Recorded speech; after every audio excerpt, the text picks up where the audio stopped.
Okay, we'll go ahead and get started. Again, thank you everyone for joining us. My name is Mary Ford, and I'm the Director of Engagement and External Relations for Maricus, the Mid-Atlantic Regional Association Coastal Ocean Observing System. Over the next 30 minutes, we're going to give a brief overview of Maricus and then discuss the importance of underwater gliders, including our critical hurricane observations, and the policies that support the vital missions, as well as the impacts associated with COVID-19. Just a couple of quick housekeeping items. All attendees will be on mute. You're encouraged to ask questions in the Q&A section at any point during the presentations, and we'll address them at the end of the presentations. With that, I'll hand things off to Gerhard Kuska, the Maricus Executive Director, who will give a brief overview of Maricus. Gerhard? Thank you, Mary. Good morning. My name is Gerhard Kuska, and I'm the Executive Director of Maricus. I'd like to tell you a few things about Maricus as we get into the presentation, the main topic for today. Most of you know Maricus as one of the 11 regional associations that make up the U.S. Integrated Ocean Observing System. If we go to the next slide, please. IUS is a public-private partnership that was created back in 2009 through legislation from Congress that established this national and international component of ocean observing here in the United States. I won't touch on the international component today, except to say that it is a very important part of our role in a larger observing system. What I want to focus on today briefly is the national component, which is comprised of both the governmental piece, the 17 U.S. federal interagencies, led under the stewardship by NOAA, as well as the 11 regional associations from Alaska and the Pacific all the way to the Caribbean. You can see on the graphic on the left side, Maricus in the Mid-Atlantic from Cape Cod to Cape Hatteras. Maricus is a 501c3 nonprofit organization that seeks to power understanding and prediction of our Mid-Atlantic ocean coasts and estuaries. From Cape Cod to Cape Hatteras, comprising 10 states and the District of Columbia, we service more than a quarter of U.S. population. Next slide, please. Now, I'd like to just touch for a moment on the legislative side, since since all of you have contributed to this. The act that was passed in 2009 was up for reauthorization starting in 2014, and we have been working with you and are grateful for the progress we've made. In this current Congress, HR 729 has passed the House, and S 914 is in final negotiations. And again, I want to thank you for the support you've given in getting us to this point. We hope that we can get it across the finish line during this Congress and have a strong foundation from which to go into our next phase of development. Along with that, the appropriations have continued to grow. Again, thank you so much to you and to your member and to your bosses for the support you have given to IUS nationally. It has benefited everyone, including those of us in the Mid-Atlantic, and you can see currently $40.5 million for the 11 regional associations that we divide up through the oversight of the U.S. IUS Program Office that sits in NOAA. You'll notice the language that you've put into the committee report, into the report, or the report language, excuse me, that supports IUS's efforts to expand the use of underwater gliders, as well as other types of platforms like high frequency radar for current surface mapping. I want to thank you for your continued recognition of this important platform. And that is really what we want to talk about today. But before I do it, let me just touch on a little bit more on what we do and why we do it. Everything we do, and it's an important underpinning of IUS, is to provide data and the products, the predictions that serve a purpose, that serve a community within our Mid-Atlantic. The regional approach is very important. It has been being developed and applied for some time. And thank you to you for helping us make it a reality so that we can actually serve those communities on the front line, Whether it's for maritime safety and commerce, or fisheries and other natural resources, the developing offshore energy regime off of our mid-Atlantic coast, which is one of the largest and will probably be the largest in the country, water quality, which serves a variety of both public health and economic purposes, and of course, coastal hazards, flooding and storms, which is a big part of what we're going to talk about today.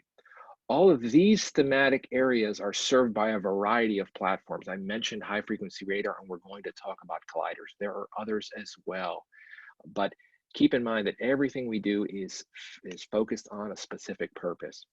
With that in mind, I'd like to turn it over to Dr. Scott Glenn and Travis Miles to tell you more about what we are doing with gliders. Thank you, Gerhard. And to our guests, I'd like to welcome you to the Mid-Atlantic, home of one of the most advanced ocean observatories on the planet. And what this picture here is of an underwater glider, one of the core technologies in that underwater observatory. As you can see, these underwater gliders are about the size of a person, and they weigh about 120 pounds. And they have a unique feature that they have this payload bay that, just like the space shuttle, we can fly all types of different sensors underwater with these vehicles. We've been, next click. We've been involved with these gliders since the very beginning. In 1999, I led one of the first deployments of these gliders at sea, right here in the Mid-Atlantic. 10 years later, after a lot of technological innovations, we were the first to cross the Atlantic with a glider. And with that demonstration, we're then able to expand to many more areas. And now, 10 years after that, we are a key component of this whole NOAA unmanned systems strategy. Next slide. So how do these gliders operate? What makes them special? First, you see that there's no propeller on these vehicles. They work with a buoyancy pump where they pull water in and push water out and move up and down through the water column. The wings allow them to fly in this sawtooth pattern. And as a result, they use very little energy. And this low power allows for a long duration of months to almost a year. There's a very flexible payload bay, as we said, and that way we can match our sensors to the mission that we want to accomplish. And while they're underwater, they're on their own, but they surface at regular intervals for satellite communications to check their GPS and phone home with their data and check for new commands. The next slide, please. The important thing about the gliders is that they fill a critical sampling gap. For years, we've had the Argo floats that stay out there for a year and drift around the ocean, but we have no control over where they go. We also have, for centuries, had the ships that have gone out, which can go wherever we want to, and time at sea is measured in ship days. So it's a short duration and very expensive and a lot of people involved. So the gliders are right there in the middle. They can be deployed from small vessels, right from our coastal areas, and be deployed anywhere in the world and controlled from home. As a result, they're useful in a lot of applications. Things like ecosystems and fisheries and offshore wind development. And after crossing that Atlantic Ocean in 2009 is when I started working with Travis Miles, and we came up with the concepts that we should be applying these to hurricanes. So I'm going to turn it over to Travis for a second. Yeah, thanks, Scott. So back in 2009, I came up and met Scott in New Jersey, and I had a background in meteorology. And we combined our interest in the ocean and meteorology to study hurricanes. It was something I had experienced regularly when I was in Wilmington, North Carolina, which was hit by Florence just a few years ago. And so why do we care about these storms? We care because they're one of the most damaging weather and climate disasters that impact our country, but also the globe. So over the last 40 years, we've had about $1 billion event each year, representing almost $1 trillion in damages and more than half of natural disaster losses in the US in that time period. Additionally, tropical cyclones or hurricanes cause some of the most deaths in our country. And that impact is amplified globally. So it's a really critical thing that impacts us, but is also something we have some tools to do something about using those gliders. So next slide. So the first line of defense against storms, hurricanes, tropical cyclones, typhoons, is a good forecast.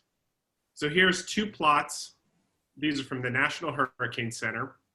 The left is a plot of the errors in our track forecast over the last 30 years. And the right plot is the errors in our intensity forecast. What you can see is that you see this downward slope in forecast error for tracks. We've actually seen about 200 to 400% improvement in our track forecast. So we know where storms are going to go pretty well. We're down to understanding what city a storm is going to hit a few days in advance, not what region or what state. So that's really, really impressive. On the right, for the intensity forecasts, those improvements have not been matched. Basically, you can see that the red line is flat and the green and yellow lines are not quite as downward sloped as the track forecast. So basically, we have had very limited improvement in intensity forecasts over the last 30 years, especially at the 24 to 72 hour time frame. Evacuate and shelter in place decisions are usually made about 3 to 5 days in advance. So it's really important to get those intensity forecasts, which inform our storm surge modeling, which inform our emergency management decision making, right. So the big part of getting those intensity forecasts right is the ocean. The ocean is that energy source for a hurricane that impacts intensity. So basically, warm oceans can power up these storms and cold oceans can weaken them. So having the right ocean in our forecast model is critical. Next slide. What we've discovered over the last 10 years, Scott and I working together among many graduate students in our region and then a huge range of partners throughout IUS, regional associations throughout the US, and then global partners, is that the ocean is not the same in each region. It doesn't have the same impact on the atmosphere in each region. So we have to study ocean processes and ocean features in each region, and we have to have observations of ocean processes and ocean features in each region to improve forecasts for those local communities. All right, hand it back to Scott, I think. Next slide. Okay, with all that variety of ocean features out there, we had to come up with ways to sample those ocean features and make sure that they were in our forecast models. And that's where the gliders come in. We had to persist that presence offshore to keep that forecast on track. And that's where we came up with our soccer analogy on using the hurricane gliders. We began deploying the hurricane gliders with NOAA in 2014. And there's two important components to our approach. One is the hurricane hunters and the other is the hurricane gliders. The hurricane hunters, their job is to dress up in white and fly through the air and chase the ball, as you see there in hurricanes. And so that's a very important job, and that has to continue. The hurricane gliders, on the other hand, they dress up in yellow and they protect the goal. And so whether a hurricane comes or not, you still need your goalie, and they're always in place. And both are required for the winning team. And so we've been deploying the gliders in the coordinated networks along the coasts and in the Caribbean since 2014 now, to help get that ocean correct in our ocean forecast models. And the next slide is going to show you one example from last year, one of the important examples that we're using in our validation studies. And that was Hurricane Dorian, as it was crossing for us in the Caribbean. And it first jumped to from tropical storm to category 1, 2, and 3 over a series of a few days. And one of the things that we saw was that in our standard operational models, without any ocean data going into them, just the climatological data, it was very slow to intensify. The ocean was too cold. When we actually put the data into the models that we collected from the gliders, we end up with a warmer ocean, a better ocean, and we can get that forecast to properly intensify from tropical storm to Cat 3, which matches what was observed. And so we do this over and over again for every single forecast cycle of the hurricanes, example after example, to continue to prove the impact of the ocean on hurricane intensity forecasts. So that brings us to 2020. And we have the situation with the COVID response. Many of our locations are now closed and we're sheltering in place. And so we quickly had to develop the procedures for still being able to deploy our gliders from our small vessels safely and remain compliant with the CDC recommendations. And so we put those manuals together and we developed methods where one person alone could handle the gliders and the lifts that they have on shore to prep them and to be able to deploy them at sea because they are deployable from the small vessels. So the next slide shows what some of the challenges are, even though we are now, capable of fully deploying these gliders. There's still some challenges that result from the COVID situation. One is that there's the supply chain disruptions. We know that from everything in life here. And so for the supply chain, many of the parts and the sensors that we have to calibrate, they're stuck in different factories that may be closed. And that points to the concept that we have to have our spare parts and our calibrated sensors stockpiled at our institutions so that we're ready in case of crisis. Another issue that is that we're seeing is that we have aging infrastructure. It limits our contingencies. If one group cannot, in this distributed network, cannot go out and deploy a glider for some reason because they're not allowed to, we need to go in and take their place. And that means we need spare gliders at the different places that are deploying these vehicles. And so we need that equipment refresh program to make sure our network is up to date for this important task. During this situation, we see all the large ship operations are curtailed.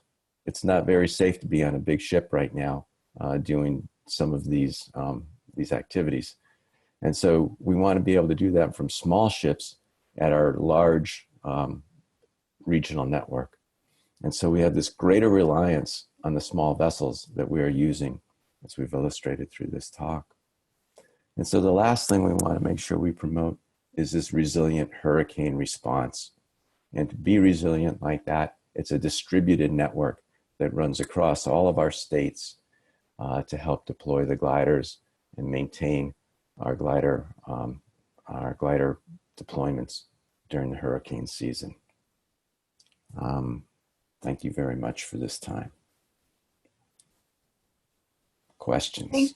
Thank you, Scott, Travis, and Gerhard. We'll start with questions now. As a reminder, you can enter your questions in the Q&A section of the program. We have gotten a couple in. The first question I have is, can one glider support different missions? Yes, absolutely. One of the beauties of the hurricane glider network that we are using is that whatever the glider mission is on, as long as it sends its data in to the US IU's Glider Data Assembly Center, that data will then be forwarded to all the operational forecast systems for assimilation in the model. And as a result, during 2018, when we had about 62 gliders out there, half of them were supported for hurricanes, but half of them were on other missions. So they were gliders of opportunity that contributed their data to the hurricane network. You sort of addressed this next question in your previous question, but maybe you can expand a little bit.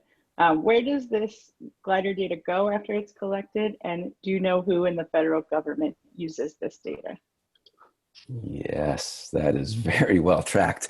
The glider data, when the glider surfaces, it comes into our operational centers, whoever is piloting that, and then it is aggregated. It is all brought together to the IUS Data Assembly Center. It's a central repository where anybody can use that data for whatever purpose they want. But the most important purpose for the hurricanes is that it immediately gets set off to the operational centers where it is assimilated by the National Weather Service in the forecast models. Great, thanks. Next question is, are there operational impacts and risks from COVID now or in the next few months? And what concerns you about your operations in the next 6 to 12 months? The biggest operational constraints that we have is how do we get the gliders out to sea and deployed? We can do most of the work in the laboratories with one person at a time, but then you have to get them out on a boat. And so that's why the small vessels are so important. Some of the concerns is our supply chain. How do we make sure all the new sensors that we need, that we've ordered for this year, do arrive in time for the hurricane season? If a glider breaks or is lost for some reason, how do we replace it without that supply chain in place? It shows that we have to have a bigger stockpile of spares and other platforms available for this important purpose, because the hurricanes are going to be coming whether there's a COVID response or not. Next question is, what can Congress do to support you? The concept that we really would love to see is for the hurricanes is the glider network with a hub and spoke type of approach to deploying during the hurricanes. We need to build those glider fleets to protect the U.S. The Navy has a fleet of 150 gliders so that they can do their work in forward deployed areas. We have just as important a mission here, and we collaborate a lot with the Navy. They lend a lot of our gliders to the hurricane networks here. What we really need is that dedicated hurricane fleet of gliders that is distributed around our nation and can protect us during the hurricane season. I think an important point for the last question and this one is that the universities that are contributing certified data through MARICUS and other regional associations have agreed to keep laboratories open. So they view this as a very important, critical piece of how the universities operate. And a lot of these assets are university assets that are contributed to this effort. So there's a lot of investment at that level, but making that dedicated fleet for MARICUS, for IUS, and for hurricane research will help make these networks more resilient for years to come. Mary, could I add something too? This is Gerhard. Yes, of course. Building on what Scott and Travis said, I think Congress identified early on the advantages of utilizing expertise on the front lines, like our colleagues at Rutgers University and some of the folks that work with them across the Mid-Atlantic and across the country, to not only put these resources out, these assets, in the most effective and efficient and flexible way, but to be able to build on that expertise and really fine tune and hone the system so that we're able to operate in such a cost-effective way and with such a high rate of success. And so with Congress having built that and the certification that the regional associations have gone through, I they have in essence created another arm or an extended arm of the federal government and of IUCE partners, of those 17 agencies. And I think there's a couple specific things that Congress can do to build on that. First is, as agencies and the federal government in general builds their own individual strategies, that Congress could nudge them to utilize these existing systems that are already in place. IUCE is a tool that has already been created. There isn't, in fact, no reason to recreate the wheel when we have, based on what Congress and the federal government have done together, created what is a finely tuned machine that just needs to be strengthened. So nudging the agencies and nudging policies, national strategies to employ IUCE as a core part of their operations is one thing Congress could do, either in language or in other ways. A second thing Congress could do is look at some of the requests out there.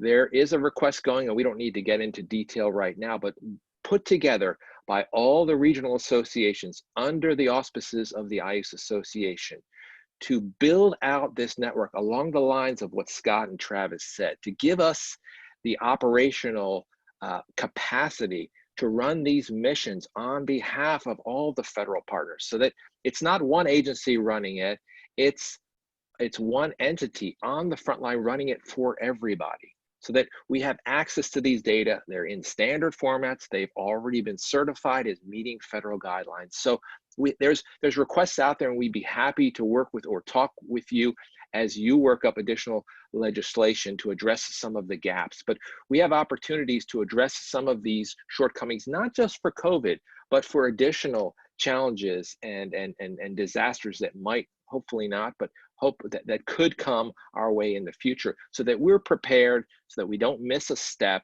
and data are coming in, it's augmenting that which is already coming from the atmospheric side, so that we have a clearer picture of what's happening, and those forecasts will become better and stronger and allow people to prepare, saving lives and property. Thanks, Gerhard. And thank you, Scott and Travis. We're hitting our 30-minute mark, and I don't see any more questions coming in. So I'm going to thank everybody. We're going to go ahead and close the webinar. Thank you for joining us today. A recording of this webinar will be posted on the Maricus website in the coming days, and we'll also email the link out to everybody so that you can access it easily. If you think of any additional questions, please email info@maricus.org, and we will make sure that your question gets in front of the right person. With that, thank you again, and I hope everyone has a great day. Thank you. Thank you.